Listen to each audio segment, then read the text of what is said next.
Ladies and gentlemen, I think this is a very, very, very big deal. The courts have spoken as it relates to districts giving consequences to students for not using preferred pronouns. Ladies and gentlemen, this is a very big deal. The courts have spoken as it relates to school districts giving consequences to students for not using preferred pronouns. Let's check this out. Big victory for free speech and First Amendment protections after a court decided one school district's pronoun policy violated students' constitutional rights. The federal appeals court ruled a school district in Ohio could not punish students who do not call a transgender student by their preferred pronoun. It is a legal decision that's going to have precedents across the country, and it's all thanks to a lawsuit filed by Defending Education. The senior director for communications there, Erica Sanzi, joining us now with more on this massive win for the organization. Good morning to you. Good to see you. Happy Friday. Good morning, Jan. Thanks for having me. Of course, this case, as we know, has been going on for 2 years. Your organization states that it is the most expansive defense of student First Amendment protections since the 1960s. So walk us back a bit. Tell us about the lawsuit and how this all began. So in 2023, our organization sued the Olentangy local school district in Ohio over their harassment policies and codes of conduct that clearly violated students' First Amendment rights by compelling students to use preferred pronouns to affirm the gender identity of their classmates and peers, even if doing so was contrary to their, deeply held beliefs. And if students had failed to comply with using those preferred pronouns, they faced punishment that ranged from, no contact orders to suspension and even expulsion. So this was clearly a problem on First Amendment grounds. But what's interesting is that this was expulsion. That seems a little heavy. Expulsion. A long process for us because we lost in the lower court. And so we appealed to the Sixth Circuit. And then when you appeal, your case gets heard by 3 judges in that circuit. So we lost again. So then we did something that I would never have known about this until I was part of an organization that did this. We petitioned for something that's called an en banc hearing, which basically means that the whole bench of all the judges in the Sixth Circuit would hear your case. So our attorneys felt that we were on such solid ground that if we could get all 17 judges to hear the case, we would win. And we were granted that petition to have the whole bench hear the case. And so we ultimately were victorious with 10 of the judges siding with us and 7 against. So this was a slow and steady wins the race sort of process.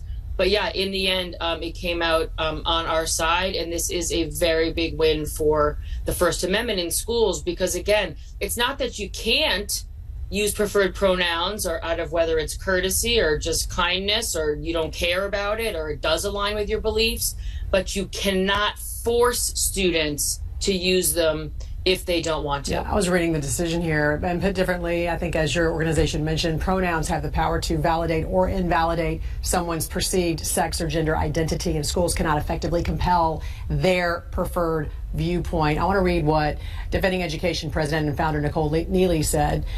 She said, "We are deeply gratified by the Sixth Circuit's intensive analysis, not only of our case, but the state of student First Amendment rights in modern era. The court's decision and its many concurrences articulate the importance of free speech, the limits and perils of public schools claiming to act in loco parentis, and the critical role of persuasion rather than coercion in America's public square." And loco parentis, by the way, is in place of parents, is what that means, yes, which is really the crux of so many of these cases where common sense is now prevailing, and parents are telling these, quote, educators to start teaching and stop trying to replace what they are doing at home. What kind of reaction have you received from this? What's the school district saying as a result? I haven't actually seen any reaction or comments from them yet. Also, just for the audience, the Sixth Circuit is Kentucky, Michigan, Ohio, and Tennessee. So those are the states where school districts would have to get in line sort of immediately. But now we have this really strong precedent so that it can be used in cases across the country, because this is not an unusual policy, Right. in school districts. But yeah, I mean, I've seen a lot of celebratory commentary among lawyers and on both sides of the aisle, I think, because they felt that this was such a First Amendment violation. But certainly there's been outcry online about, some people think that, I think they've accused our organization of supporting bullying. But really, when you think about it, the bullying is telling students what they can and cannot say. And that point right there, that's what makes this just such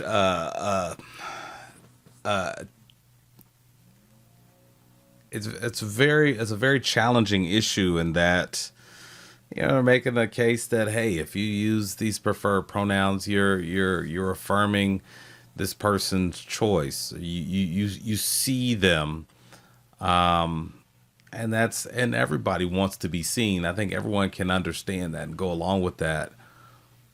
But on the other hand, we do have a constitution, and you can't compel people in that way, especially if it goes against their beliefs, their religious beliefs. You can't compel them to affirm students in that regard. Those are the ways you can affirm them, saying, hey, I like what you're wearing today, I like your hair, things like that. But in terms of gender identity, you can't compel students to affirm them. And I know it's really really challenging, because I can imagine that to a lot of students, that means everything to them, to be affirmed in their gender identity. I can imagine. And so there's a lot of work that's going to need to be done in schools to foster that environment that welcomes everybody, that affirms everybody. And that's job of being a principal, in addition to a teacher, staff member. It's a tough job, but we've always found a way throughout the course of history. We've always found a way, and we'll continue to find a way, even though this decision has come down, and ultimately it will affect the rest of the United States. So I want to hear, what do you think? What do you think about this? Tell me what you think in the comments section. Thank you so much for tuning in, and I will see you in the next update.